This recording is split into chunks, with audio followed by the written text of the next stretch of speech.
عدالت کی کارروائی کے بعد اور عدالت کی کارروائی پہ کامنٹ بھی کرتے تھے اور ان کا نام ہی پڑ گیا تھا گالم گلوچ بریگیڈ.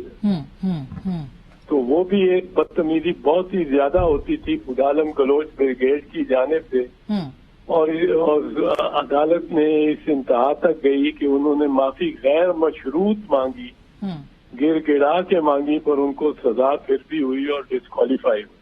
ٹھیک. تیسرا لیجئے اس کا آپ ہی نے ذکر کیا یوسف رضا گیلانی صاحب. یوسف رضا گیلانی کا کیس اس سے مختلف تھا جی, کیونکہ وہ ڈیفامیشن آف دی کورٹ یا bringing the court into contempt نہیں تھا. ٹھیک. وہ تھا کہ عدالت کا حکم نہ ماننے کا. جی ہاں.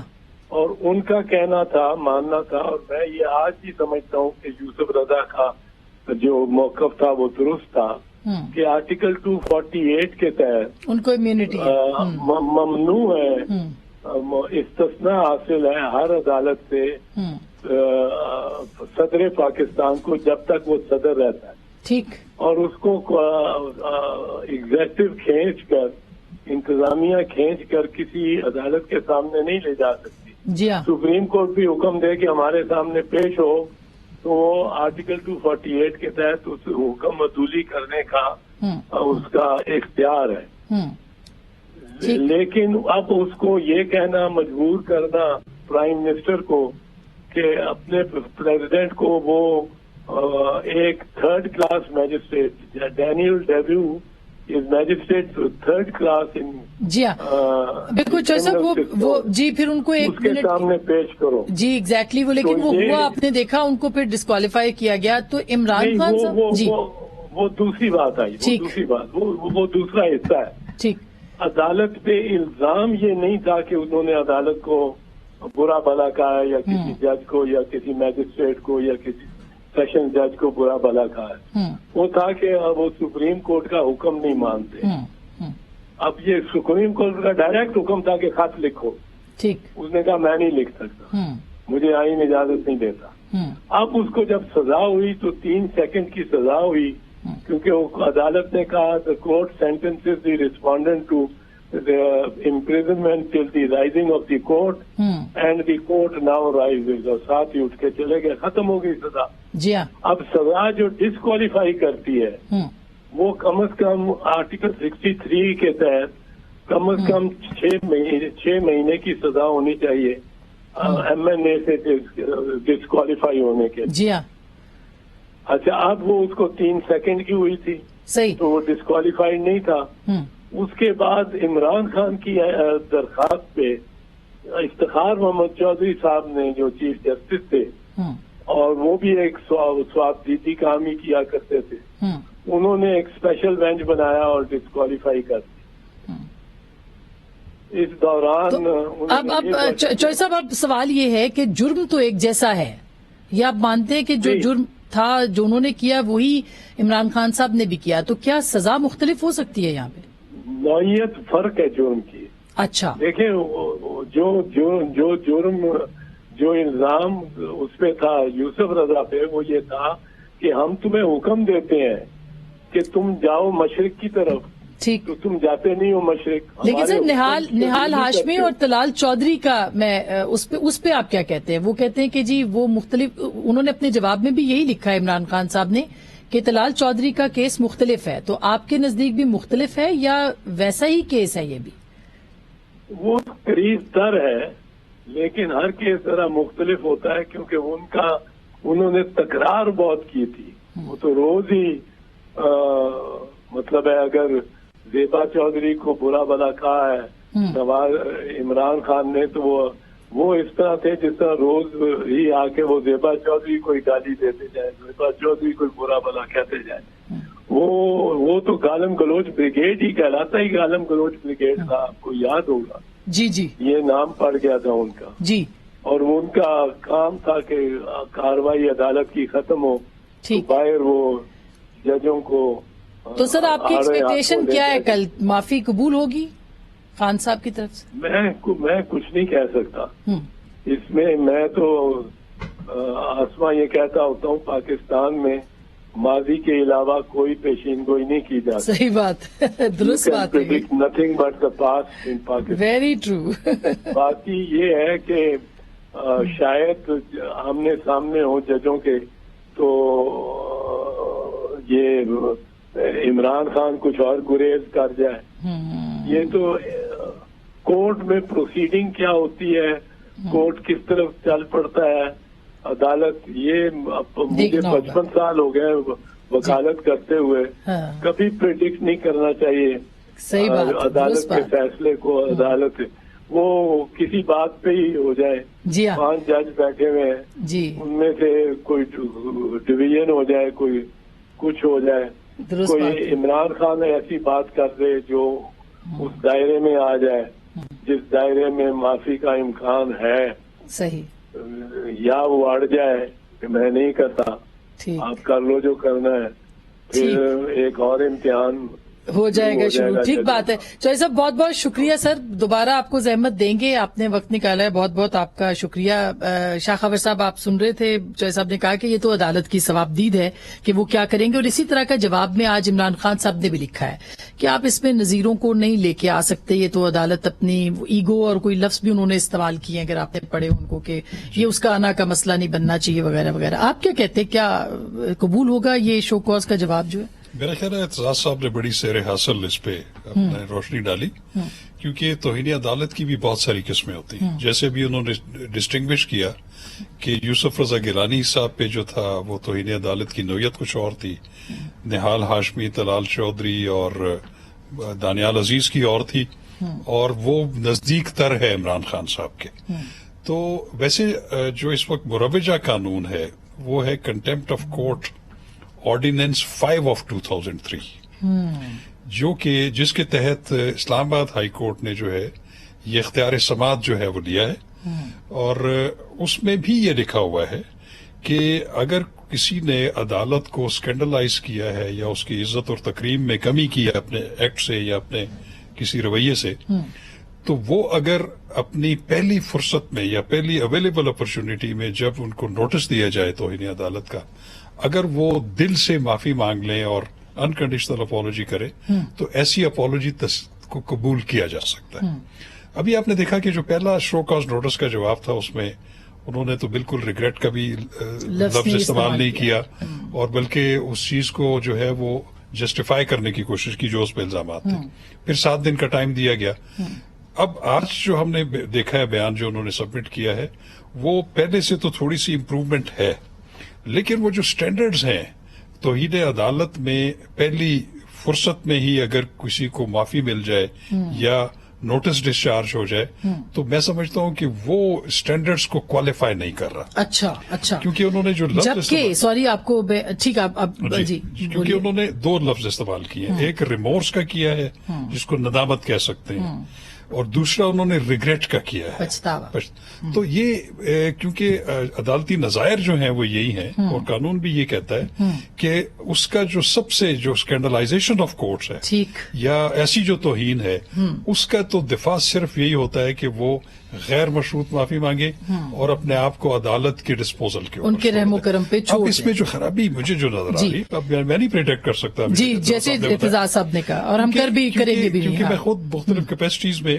توہین عدالت کے کیسز کو میں ڈیفینس سائڈ سے بھی اور پروسیکیوشن سائڈ سے بھی ڈیل کرتا رہا ہوں, تو اس میں ہم نے تو یہ دیکھا ہے کہ اگر کسی نے معذرت کرنی ہے تو وہ 1 صفحے کی ہونی چاہیے. صحیح بات ہے. یہ چونکہ انہوں نے جو 3 جو ججمنٹس کا حوالہ دیا تھا 5 رکنی بینچ نے کہ آپ یہ بھی ذہن میں رکھ کے اور انہوں نے کہا تھا کہ فیصلے کو ماننا لازم ہے سپریم کورٹ, کیونکہ انہوں نے کہا کہ یہ جو 3 فیصلے ہیں ان کو آپ پڑھ کے آئیے گا اور اس کو روشنی میں آپ نے جواب تیار کرنا ہے. ٹھیک بات ہے, کیونکہ وہ پھر ہم پہ بائنڈنگ ہے. بالکل. تو اس میں جو ان 3 ججمنٹس کو بھی انہوں نے ڈسٹنگوش کرنے کی کوشش کی کہ وہ ہم پہ لاگو نہیں ہوتے. بالکل. اچھا, اس میں سمجھتا ہوں کہ اس میں کنٹیسٹ کا ایلیمنٹ بھی ہے اور تھوڑی سی جو ہے وہ ریمورس اور ریگریٹ بھی ہے. اب یہ عدالت نے دیکھنا ہے کہ وہ ان کے اس جواب سے مطمئن ہوتے ہیں. اچھا, یہ بالکل میں اس سے پہلے کہ توشہ خانہ پہ آؤں مصدق صاحب سے پوچھوں, مظہر صاحب, اگر پھر وہی اگر مگر تو ہے, مگر جو جواب کو اگر ہم دیکھیں تو کہیں پہ بھی ظاہر ہے کہ معافی تو نہیں ہے. تو کیا آپ کو لگتا ہے کہ عمران خان صاحب کا جو اپنا ایک ان کی کانسٹیچوئنسی ہے, ان کا جو سپورٹر ہے, وہ اس کو مد نظر رکھ کے اپنا جواب دیتے ہیں, وہ گیلریز کے ساتھ زیادہ اس کے اوپر ڈپینڈ کرتے ہیں, یا وہ یہ سمجھتے ہیں کہ وہ جینوئنلی سمجھتے ہیں کہ ان کو معافی نہیں مانگنی چاہیے؟ دیکھیے آسما, مجھے لگ یہ رہا ہے کہ یہاں دیکھیے ایک تو 5 رکنی بینچ ہے, ایک لارجر بینچ ہے, اور ان کے سامنے سوال یہ ہے کہ جو ان کے جونیئر جج ہے اس کو ان کے نقطۂ نظر سے ایک طریقے سے تھریٹننگ ٹون استعمال کی گئی ہے ان کے بارے میں. یعنی یہ کہا گیا ہے کہ ایکشن تمہارے خلاف بھی ایکشن ہوگا, اس طرح کی بات. اور پھر وہ ظاہر ہے جلسہ عام میں کی گئی ہے. بعد میں اس کی وضاحت کی گئی کہ جی وہ مطلب یہ تھا کہ قانون کے تحت کارروائی ہوگی, جو بھی ہے. تو جو لارجر بینچ بنی اور جس نے نوٹس لیا ہے وہ اس کے سامنے ایک نقطہ ہے کہ اپنے جو جونیئرز ہیں ان کو کس طرح, جونیئر جج ہیں ان کو کس طرح کا کانفیڈنس دلوایا جائے. اب اگین جب آپ غیر مشروط معافی والی مسئلہ یہ ہوتا ہے کہ پھر آپ اپنے آپ کو عدالت کے رحم و کرم پہ چھوڑ دیتے ہیں. یہاں یہ کہا جا رہا ہے کہ عدالت اپنا یہ نوٹس وڈرا کر لے, اور جو بھی ہے وہ دانستہ طور پہ نہیں کہا گیا, غیر دانستہ طور پہ کہا گیا, اور بہت ہی افسوس ہے یہ ساری باتیں کی گئی ہیں. لیکن جو ون لائنر ہے وہ یہاں نہیں نظر آ رہا کہ میں غیر مشروط طور پہ معافی مانگتا ہوں, اور اس کے بعد اگر اگین پھر ظاہر ہے یہ بینچ کے اوپر ہے, ہو سکتا ہے وہ ریگریٹ کو ایک وارن کر کے معاملے کو ختم کر دیں, کلوز کر دیں, چیز کو آگے نہ لے جائیں تمام تر اس کے باوجود. لیکن وہ یہ بین ممکن ہے کہ وہ یہ ضرور سوال کریں کہ یہ غیر مشروط معافی تو اس طریقے سے نہیں مانگی جا رہی. ٹھیک بات ہے. اچھا, میں اس پہ آؤں گی کہ پارٹی کے اندر بھی ان کے اختلاف ہے. کچھ لوگ کہہ رہے ہیں کہ معافی مانگ لیں, کچھ لوگ کہہ رہے ہیں کہ ڈٹ جائیں. تو مصدق صاحب, یہ جو آپ کی جماعت کے 3 لوگوں کی نظیریں اس میں دی گئی, طلال چودھری صاحب نے سرنڈر کیا تھا خود کو, معافی بھی مانگی تھی, ایسا ہی ہے نا سر؟ جو ہمیں سب نے مانگی تھی. تو پھر آپ کو بھی لگتا ہے کہ یہ نوعیت مختلف ہے جو کہ خان صاحب کی ہے, اور وہ نوعیت مختلف ہے؟ میرے خیال میں اعتزاز صاحب نے جو کہا ہے اس سے آپ کو اندازہ ہو جائے گا کہ اس وقت ملک کا مزاج کیا بن چکا ہے. انہوں نے کہا کہ عدالت کو امتحان میں ڈال دیا. ویسے زیادہ تر تو ایسے ہوتا نہیں ہے, زیادہ تر تو وہ شخص امتحان میں ہوتا ہے جو عدالت کے سامنے پیش ہوتا ہے. مگر اس عدالت کو ایک شخص یہ سمجھے یا یہ تاثر دے یا تاثر بن جائے کہ عدالت امتحان میں پڑ گئی ہے, تو اسی میں تمام جواب آپ کے سوالات کے اسی میں ہے. وہ ہمارے دوست, تو آپ کے زمانے میں بھی تو عدالت امتحان میں ہی تھی. جی نہیں, ہمارے زمانے میں ابھی اعتزاز صاحب نے حوالے بھی دیے ہیں. جی میں ان کی پوری بات تو نہیں سنی جی, مگر انہوں نے کہا کہ عدالت کے اوپر وار کیا گیا, عدالت کے خلاف گفتگو کی گئی, جو میں نے جو ان کو کہتے سنا, اور انہوں نے تینوں لوگوں کو انکنڈیشنل معافی کے باوجود فرائی کر دیا. ہاں, یہ کہا ان کو اڑا دیا, 5 سال کے لیے ڈسکوالیفائی کر دیا تمام ہر قسم کی سیاست سے, اور نہال ہاشمی کو تو سزا بھی دے دی. نہال ہاشمی صاحب نے تو یہ بھی کہا کہ میری کوئی ذریعہ آمدن نہیں ہے, اور میری لیے یہ فائنینشیل ہارڈ شپ میرے بچوں کے لیے میرے لیے ہے. میں اگر آپ مجھے جیل میں ڈالیں گے تو انہوں نے یہ فریاد کی کہ مجھے خدارا جیل میں مت ڈالیں, جیسے آپ باقی سب لوگوں کو اگر ڈسکوالیفائی کر بھی رہے ہیں, میرے لیے تو میرے تو بچوں کا کھانے پینے کا بھی معاملہ حل نہیں ہو پائے گا. مگر ڈال دیا, جیل میں بھی ڈال دیا, کوئی امتحان میں عدالت نہیں پڑی. نہال ہاشمی صاحب لیڈر جو ہیں, اگر دیکھیے مجھے نہیں معلوم, دانیال عزیز صاحب کی زوجہ نے غالباً پنجاب میں سب سے زیادہ ووٹ لیے ان کی عدم موجودگی میں, تو دانیال تو پھر نہیں ہوئے پاپولر, وہ تو نہیں تھے پاپولر. سر قومی لیڈر کی بات کر رہے ہیں نا آپ, فواد چوہدری صاحب تو یہی کہتے ہیں نا کہ اگر قومی لیڈر ہے جو اتنا پاپولر ہے, پھر ایسا کرتے ہیں کہ رہنے دیتے ہیں.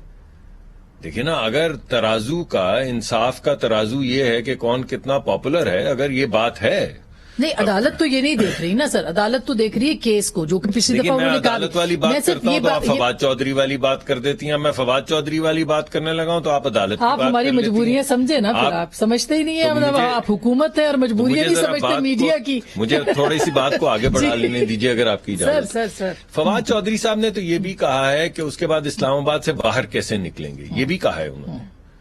یہ تو کسی نے نہیں کہا. مجھے اچھی طرح یاد ہے جس چیز کے اوپر طلال چودھری صاحب پہ حملہ کیا گیا تھا وہ یہ تھی کہ NRO کے بت, کسی شخص کا نام نہیں لیا گیا, نہیں لیا تھا, کسی کو تھریٹن نہیں کیا گیا, یہ ایک صرف اندیا دیا گیا کہ منظور نہیں ہے نا NRO کے ججز، اس طرح کی اگر اس بات کو آپ ٹرانسلیٹ کریں، اور نہیں PCO سوری NRO کہ معافی چاہتا ہوں، اور نکال باہر کیا ان کو کہا کہ ایسی کی تیسی، تم کون ہوتے ہو بھائی PCO کی بات کرنے والے، اور اس بات کے اوپر ان کو 5 سال کے لیے ڈسکوالیفائی کر دیا گیا، اور باقی باتیں بھی۔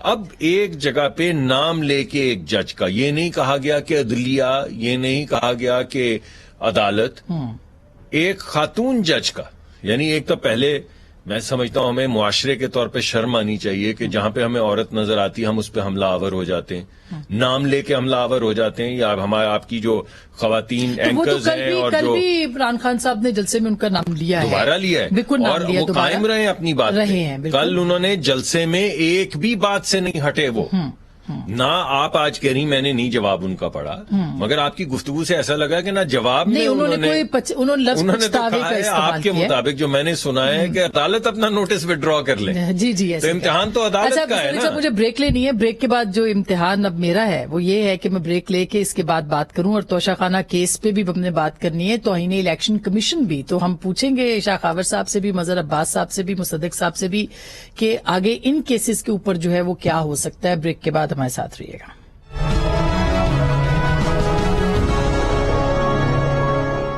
ویلکم بیک ناظرین، ایک دفعہ پھر آپ کو خوش آمدید کہتے ہیں۔ ابھی تھوڑی دیر پہلے مظہر صاحب پرویز الہی صاحب کے پنجاب حکومت کے بارے میں عمران خان صاحب نے جو ہے وہ ایک تو اپنے سارے بیانات پہ وہ قائم ہیں، آج بھی انہوں نے جو ہے وہ مقتدر حلقوں کو بہت زیادہ ان کو اسٹیبلشمنٹ کو کہا ہے کہ انہوں نے ان کی حکومت گرائی، اسی طرح سے انہوں نے کہا جی پنجاب حکومت بھی گرانے کی کوشش کی جا رہی ہے۔ کل جو چودھری پرویز الہی صاحب نے اسٹیٹمنٹ دیا ہے، آپ کیسے سمجھ سکتے ہیں کہ کیا واقعی تحریک انصاف کی ہی حکومت ہے پنجاب کے اندر؟ یہ بھی اچھا سوال کیا آپ نے۔ کیا چودھری پرویز الہی تو مسلم لیگ کاف کے جو ہے سربراہ ہیں، کیونکہ چودھری شجاعت سے ان کے اختلافات ہو گئے ہیں، تو اس وقت مسلم لیگ کاف کا اپنا اسٹیٹس بھی نہیں پتا کہ وہ کیا ہے، ایگزیکٹ اسٹیٹس کیا ہے۔ لیکن ظاہر ہے چودھری پرویز الہی ہمیشہ سے، اور انہوں نے یہ کوئی ڈھکی چھپی بات نہیں، انہوں نے کبھی اپنے آپ کو اس سے علیحدہ نہیں کیا کہ وہ اسٹیبلشمنٹ کی ایک سوچ کو لے کے آگے چلتے ہیں، اسٹیبلشمنٹ کی سوچ کے ساتھ ہی وہ جڑے ہوئے ہوتے ہیں۔ جب وہ عمران خان کے 2018 کے بعد اتحادی چلے آئے، اس وقت بھی ان کی یہ پوزیشن تھی، جب عمران خان سے ان کے اختلافات ہوئے اس وقت بھی ان کی یہی پوزیشن تھی۔ لیکن جو چودھری پرویز الہی کی پوزیشن ہے اس سے تھوڑی مختلف مونس الہی کی پوزیشن ہے، اور مونس الہی اپنا مستقبل PTI میں دیکھتے ہیں، مونس الہی اپنا مستقبل خود PMLQ کے اندر نہیں دیکھتے۔ اب یہ جو صورتحال ہے کہ کس حد تک جو عمران خان کا فیئر ہے وہ اپنی جگہ درست ہوگا، لیکن عمران خان کے فیئر میں یہ بات بھی چھپی ہوتی ہے کہ شاید PMLQ یا پرویز الہی ان کے اس طرح کے کنٹرول سے باہر جا رہے ہیں۔ یہ بات ہو سکتی ہے کہ ان کی وہ باتیں، کیونکہ وہ بہت سے ایسے بیانات دیتے ہیں جو، لیکن سر کل جو انہوں نے کہا کہ افواج پاکستان کے خلاف باتیں ناقابل برداشت ہیں، فوج کے خلاف باتیں کرنے والے قوم اور دین کے دشمن ہیں، یہ پرویز الہی صاحب نے فرمایا۔ بالکل یہ ایسی ہی بات ہے۔ اور دیکھیں یہ جس طرح چودھری پرویز الہی وزیر اعلیٰ بنے ہیں، وہ ہم سب کو پتا ہے کہ ایکچولی ہو کیا رہا تھا اور پھر ہو کیا گیا۔ وہ جو ہو رہا تھا وہ ہو سکتا ہے کہ دوبارہ ہو جائے، تو یہ بھی ایک آگے چل کے صورتحال بن سکتی ہے۔ یعنی وہ جو ہو رہا تھا وہ یہ تھا کہ اتحادیوں کی طرف سے کینڈیڈیٹ تھے پرویز الہی صاحب، اور اگر جو ہو سکتا ہے مستقبل میں پرویز الہی صاحب وہی کھڑے رہیں گے، اتحادی آ جائیں گے ان کے ساتھ۔ یہی مطلب یہ اس لیے کہ یہاں کی سیاست میں کچھ بھی ہو سکتا ہے۔ اور ظاہر ہے حمزہ شہباز کا اس وقت بھی حمزہ شہباز کی چوائس غلط تھی، اور اب اگر یہ خواجہ آصف صاحب کہہ رہے ہیں تو یہ غلط بات نہیں ہوگی، کیونکہ حمزہ شہباز جو ہیں وہ اب اس وقت کم سے کم اس اسٹیج پہ وہ دوبارہ اس ریس کا ویری امپورٹنٹ صاحب، بڑی امپورٹنٹ بات کی ہے یہ مصدق صاحب۔ اب اگر کہا جائے کہ وفاق میں جتنے پرابلمز ہیں اور جتنے آپ کو معاشی مسائل ہیں، کیا پنجاب میں اب دوبارہ آ سکتے ہیں؟ اور پھر آج کیٹیگوریکلی کہا ہے حمزہ شہباز نہیں ہوں گے، تو کیا چودھری پرویز الہی صاحب بن سکتے ہیں آپ کے کینڈیڈیٹ؟ مجھے نہیں، حقیقت میں نہیں جانتا کہ وہ پنجاب کی پالیٹکس کس کروٹ بیٹھے گی، اٹس ہارڈ ٹو سے۔ مجھے لگتا ہے کہ عمران خان صاحب کا جو رویہ ہے، جو زبان انہوں نے فوج کے متعلق، فوجی جرنیلوں کے متعلق استعمال کی، بالکل وہی زبان ہے جو گل صاحب نے استعمال کی، لیکن انہوں نے اکسایا جوانوں کو اور جونیئر افسران کو کہ آپ بغاوت کر دیں. یہاں پہ انہوں نے جرنیلوں کو آپس میں تفریق کر کے ایک تفرقہ کرنے کی کوشش کی. کام دونوں ایک ہی کر رہے تھے. اب اس کے بعد یہ اہم سوال ہے نا کہ پرویز الہی صاحب نے کل جس طرح جواب دیا ہے، تو انہوں نے کیا جواب دیا ہے کہ وہ عمران خان صاحب کے ساتھ ہیں یا نہیں ہیں.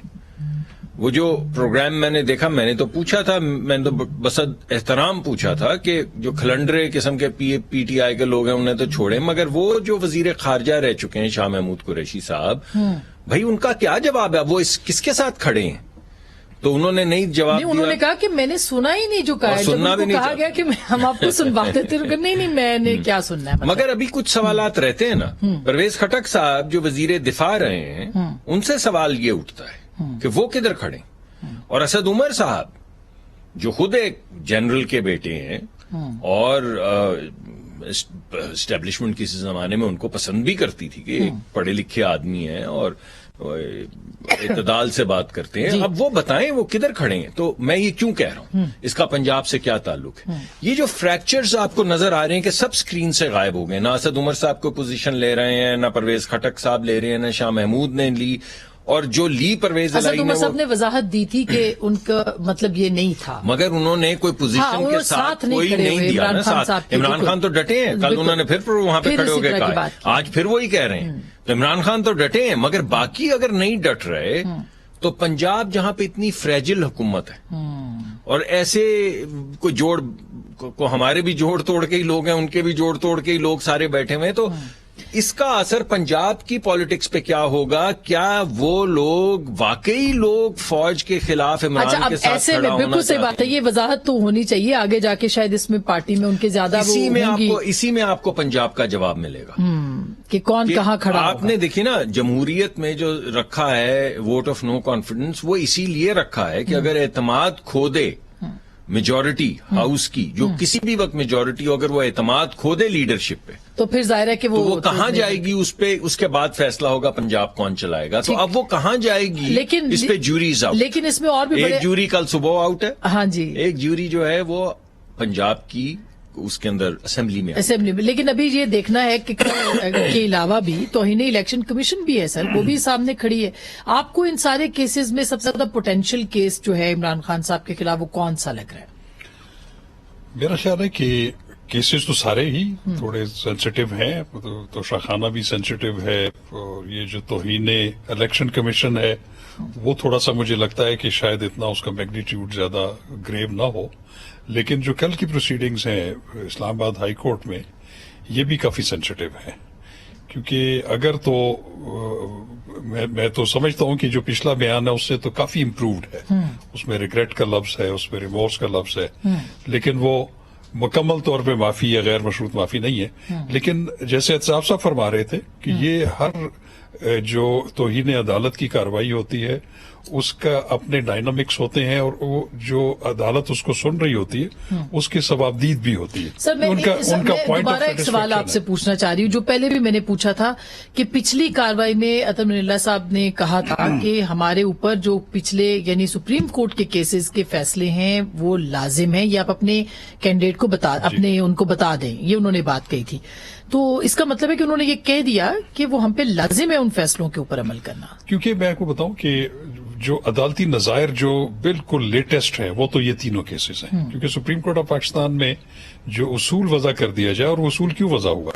اس لیے ہوا کہ پہلے جن کے خلاف الزامات تھے توہین عدالت کے، انہوں نے اس کو کنٹیسٹ کیا اور بڑا ویمنٹلی کنٹیسٹ کیا. لیکن جب ان پہ چارج فریم ہو گیا، شہادتیں آ گئیں، تو آخری سٹیج کے اوپر پھر انہوں نے انکنڈیشنل اور انکوالیفائڈ اپالوجی کی. اس پہ پھر انہوں نے کہا کہ یہ جو انکنڈیشنل انکوالیفائڈ اپالوجی ہے یہ اس سٹیج پہ آپ کی مدد نہیں کر سکے گی، یہ آپ کو اپنی پہلے اویلیبل اپرچونٹی میں کرنی چاہیے. تو یہ اس لیے میں سمجھتا ہوں کہ وہ جو یہ بڑا معنی خیز تھا کہ جو 5 رکنی بینچ نے وہ تینوں ججمنٹ سپریم کورٹ کی ان کو کنفرنٹ کروائیں کہ آپ ان کو سامنے رکھ کے جواب تیار کیجئے گا. اس کی وجہ یہ ہے کہ پھر